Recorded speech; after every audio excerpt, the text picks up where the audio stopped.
আসসালামু আলাইকুম এভরিওয়ান, আপনারা সবাই কেমন আছেন? আশা করি আপনারা সবাই ভালো আছেন। তো আজকে আপনাদের সাথে শেয়ার করব আমার গাছের কদু রেসিপি। জানি কদু রেসিপিটা খুবই ইজি এবং সহজ। এটা রেসিপি শেয়ার করছি কারণ হচ্ছে সেটা আমার গাছের জন্যই আপনাদের সাথে শেয়ার করা। জানি এটা আহামরি কিছুই না, তারপর আপনাদের সাথে শেয়ার করছি। আমার অনেক ভালো লাগে আমার গাছে কোনো কিছু রান্না করতে। তো আমি রান্না করেছিলাম কদু দিয়ে ঝাটকা মাছ, আর টমেটোর টক রান্না করেছিলাম পাবদা মাছ দিয়ে। আজকে রাতে কী রান্না করব সেটাই আপনাদের সাথে শেয়ার করব। তো আমার সাথেই থাকবেন আপনারা। এর আগেও আপনাদের সাথে আমি শেয়ার করেছিলাম আমার গাছগুলো। আমার সবজি গাছ কী আছে আপনারা অবশ্যই দেখেছেন যারা আমার ভিডিও রেগুলার দেখেন। তো আমি প্রথমেই কতটি কেটে নিব। দেখতেই পাচ্ছেন কত সুন্দর হয়েছে মাশাআল্লাহ। নিজের গাছের খুবই নরম ছিল। এটা ওজনে 1.5 কেজি পরিমাণ ছিল। তো 1.5 কেজি কত দিয়ে আমি রান্না করব আজকের তরকারিটা। নিজের গাছের সবজি খেতে খুবই ভালো লাগে, সেটা আবার ফরমালিন মুক্ত, তাহলে তো আরোই ভালো হয়। তো ফরমালিন মুক্ত খেতে হলে আপনারা অবশ্যই আপনাদের বাসায় চাষ করবেন। তো আপনারা যদি একটু যত্ন করেন আপনাদের গাছগুলো খুবই ভালো ফসল হবে। আমার কিন্তু অনেক ধরনের আমি ফসল খেতে পারি, আপনাদের সাথে শেয়ার করছি, আপনারা ভিডিওটা দেখবেন অবশ্যই। তো প্রথমে নিয়ে নিলাম সরিষা তেল। আমি সরিষা তেল দিয়ে রান্না করব।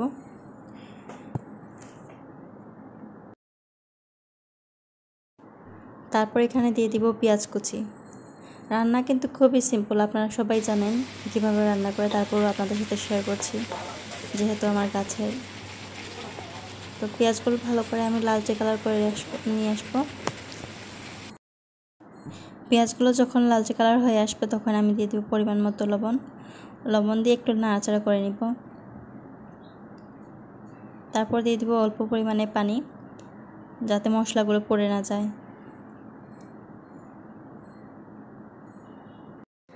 তারপর দিয়ে দিব মরিচের গুঁড়া। মরিচের গুঁড়া দেওয়ার পর আমি দিয়ে দিব হলুদের গুঁড়া।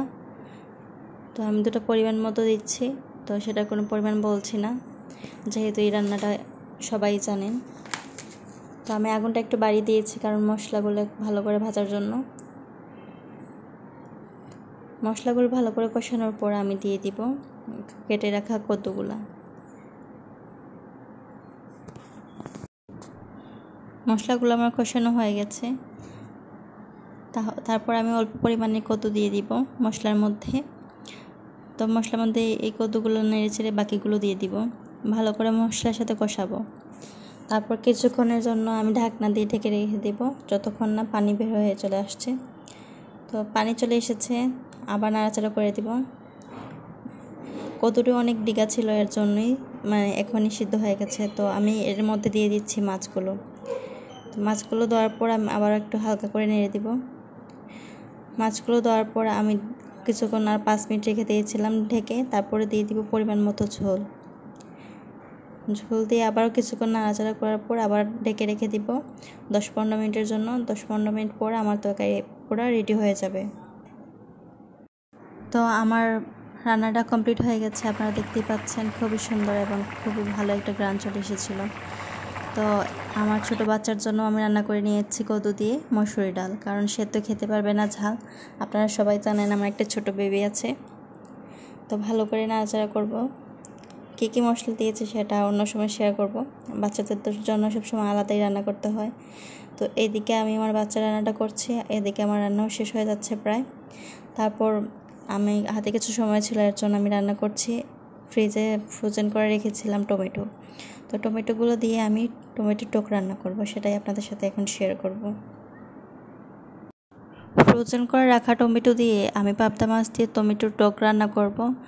এর জন্য আমি নিয়ে নিয়েছি এখানে রসুন কুচি, শুধু রসুন কুচি দিয়ে আমি রান্না করব। তো আমি রসুনগুলো ভালো করে ব্রাউন কালার করে ভেজে নিব, খুবই ভালো একটা ফ্লেভার আসবে। তো আমি এখানে ফ্রোজেন করা টমেটোগুলো রসুনের মধ্যে দিয়ে দিব। এটা আমি আলাদা করে সিদ্ধ করে নিয়েছিলাম। তো আমি বাগার দিয়ে দিয়েছি। তারপর কিছুক্ষণ আমি ঢেকে রেখে দিব যতক্ষণ না একটু ফ্লেভারটা ভালো করে ঢুকে রসুনের টমেটোর মধ্যে।